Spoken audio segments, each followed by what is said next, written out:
യുഡിഎഫിന്റെ പുതിയുഗ യാത്രയിലെ കുറ്റ്യാടി സ്വീകരണത്തിൽ വേദിയിൽ സംസാരിക്കാൻ വിളിക്കാൻ വൈകിയതിൽ ഷാഫി പറമ്പിൽ എംപിക്ക് നീരസം. വി.ഡി. സതീശൻ സംസാരിക്കുന്നതിന് മുൻപ് ഷാഫി വിളിക്കാത്തതിൽ DCC സെക്രട്ടറിയോട് വേദിയിൽ വെച്ച് തർക്കിച്ചു. ഒറ്റ വരിയിൽ പ്രസംഗം അവസാനിപ്പിച്ച് ഷാഫി പറമ്പിൽ. നമ്മുടെ പ്രിയപ്പെട്ട MP ഷാഫി പറമ്പിൽ നിങ്ങളോട് സംസാരിക്കും. പ്രിയപ്പെട്ടവരെ, ഞാൻ പ്രസംഗിക്കുന്നില്ല. ഒറ്റ വാചകം പ്രതിപക്ഷ നേതാവിനോട് പറയുന്നു. നൂറിൽ കൂടുതൽ എണ്ണുമ്പോ കുറ്റ്യാടി എണ്ണിക്കോളൂ എന്ന് ഈ വേദിയിൽ പറയുന്നു. അഭിവാദ്യങ്ങൾ.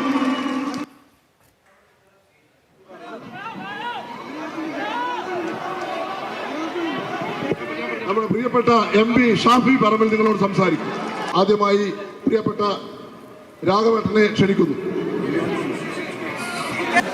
ജാഥ ക്യാപ്റ്റൻ പ്രിയപ്പെട്ട V.D. സതീശൻ നിങ്ങളോട് സംസാരിക്കുവാൻ വേണ്ടി അദ്ദേഹത്തെ സവിനയം ക്ഷണിക്കുന്നു.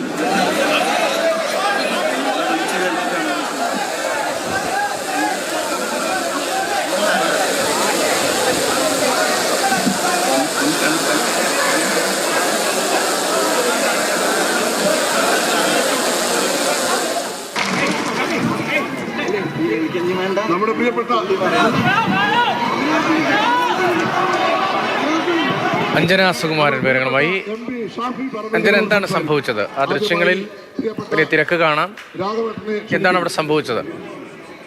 സതീഷ്, പ്രതിപക്ഷ നേതാവ് നയിക്കുന്ന പുതുയുഗ യാത്ര അത് കുറ്റ്യാടിയിൽ അതിനൊരു സ്വീകരണ സമ്മേളനം ഉണ്ടായിരുന്നു. സമ്മേളനത്തിനിടയിലാണ് ഇത്തരത്തിലൊരു വിഷയം അവിടെ ഉണ്ടായിരിക്കുന്നത്.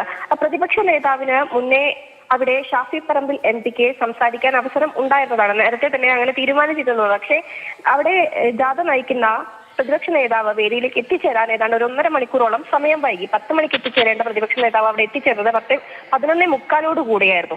അപ്പോൾ സമയം വൈകിയതിനാൽ ജാഥ ക്യാപ്റ്റൻ അവിടെ എത്തിക്കഴിഞ്ഞാൽ അദ്ദേഹത്തിനായിരിക്കും അവിടെ അവസരം സംസാരിക്കാൻ എന്നുള്ളത് കൊണ്ട് പിന്നീട് ഷാഫി പറമ്പിൽ MP അവിടെ സംസാരിക്കാതിരിക്കുകയായിരുന്നു. അപ്പോൾ തനിക്ക് സംസാരിക്കേണ്ടയിടത്ത് പ്രതിപക്ഷ നേതാവ് സംസാരിക്കുകയും തനിക്ക് അവിടെ അവസരം നിഷേധിക്കപ്പെടുകയും ചെയ്തതാണ് ഷാഫി പറമ്പിൽ MPയെ ചൊടിപ്പിച്ചത് എന്നുള്ളതാണ് ദൃശ്യങ്ങളിൽ നിന്നും വ്യക്തമാകുന്നത്. പ്രമോദ് കക്കട്ടിൽ അദ്ദേഹമായിരുന്നു ഈ സമ്മേളനത്തിന്റെ അധ്യക്ഷനായിരുന്നത്. അദ്ദേഹം നേരെ പ്രതിപക്ഷ നേതാവിനെ സംസാരിക്കാൻ വേണ്ടി വേദിയിലേക്ക് വിളിക്കുകയായിരുന്നു. ആ സമയത്ത് ഷാഫി പറമ്പിൽ MP സമീപത്ത് നിൽക്കുന്നുണ്ടായിരുന്നു. അപ്പൊ അദ്ദേഹം ചോദിക്കുന്നുണ്ട്, ഞാനല്ലേ സംസാരിക്കേണ്ടത് എന്ന് ചോദിക്കുന്നുണ്ട്. അപ്പോൾ അത്തരത്തിൽ അവിടെ ഒരു ആശയക്കുഴപ്പം ഉണ്ടാവുകയും പിന്നീട് അദ്ദേഹം അത് നീരസം പ്രകടിപ്പിച്ച് അവിടെ നിന്ന് മാറി നിൽക്കുകയുമായിരുന്നു. പിന്നീട് DCC president K. Praveen Kumar ഉൾപ്പെടെ ഇടപെട്ടുകൊണ്ട് അദ്ദേഹത്തെ സംസാരിക്കാനായിട്ട് വേദിയിലേക്ക് ആ ദൃശ്യങ്ങൾ കാണുമ്പോൾ ഇപ്പോൾ V.D. സതീശനെ പ്രസംഗിക്കാനായി വിളിക്കുന്നു. അത് ഷാഫിയുടെ ഊഴമായിരുന്നു എന്ന നിലയിലായിരുന്നു നേരത്തെ നിശ്ചയിച്ചിരുന്നത്.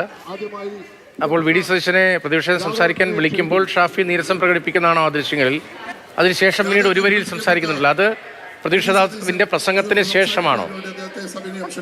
അതെ രതീഷ്, പ്രതിപക്ഷ നേതാവ് പ്രസംഗം അവസാനിപ്പിച്ചതിന് ശേഷം പിന്നീട് അധ്യക്ഷനായിരുന്ന പ്രമോദ് കക്കട്ടിൽ, അദ്ദേഹം DCC സെക്രട്ടറി കൂടിയാണ്, അദ്ദേഹം ഷാഫി പറമ്പിലിനെ സംസാരിക്കാനായി വേദിയിലേക്ക് ക്ഷണിക്കുകയായിരുന്നു. അപ്പോൾ അദ്ദേഹത്തെ തട്ടിമാറ്റിക്കൊണ്ട് സംസാരിക്കാൻ വരുന്നില്ല എന്ന നിലപാട് സ്വീകരിച്ചുകൊണ്ട് ഷാഫി പറമ്പിൽ MP അവിടെ നിൽക്കുകയായിരുന്നു. പിന്നെ അണികൾക്കിടയിൽ നിന്നും വേദിയിൽ നിന്നും ഷാഫി പറമ്പിലിന്റെ പേര് ഉന്നയിച്ചതിനെ തുടർന്ന് അത് അവർ ആർത്തു വിളിച്ചതിനെ തുടർന്ന് പിന്നീട് ഒറ്റ വരി മാത്രം സംസാരിച്ചുകൊണ്ട് ആ പ്രസംഗം അവിടെ ഷാഫി പറമ്പിൽ MP അവസാനിപ്പിക്കുകയാണ്. ഏതായാലും ദൃശ്യങ്ങളിൽ നിന്നും അദ്ദേഹത്തെ വിളിക്കാതിരുന്നത്, അതായത് V.D. സതീശന് മുന്നേ അദ്ദേഹത്തിന് സംസാരിക്കാൻ അവസരം ലഭിക്കാതിരുന്നത് അദ്ദേഹത്തെ ചൊടിപ്പിച്ചിട്ട് എന്നുള്ള കാര്യം ദൃശ്യങ്ങളിൽ നിന്നും വ്യക്തമാണ്.